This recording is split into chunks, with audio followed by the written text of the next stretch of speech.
I'm going to walk it backwards from the generations with the identity and generation Y. And so why is this our common enemy? Towards what are we trying to achieve, right? Which is what that first generation we discussed. It's in workplaces. So why is this our common enemy?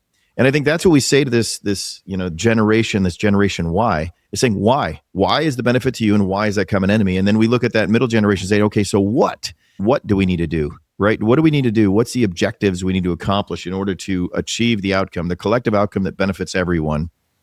Right? Then ultimately, it's that generation, the baby boomer generation. How?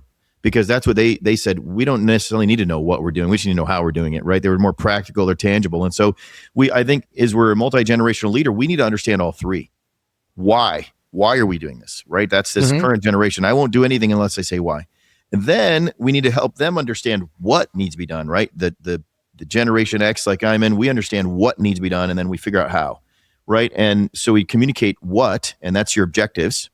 And then the how, that's what that baby boomer generation is.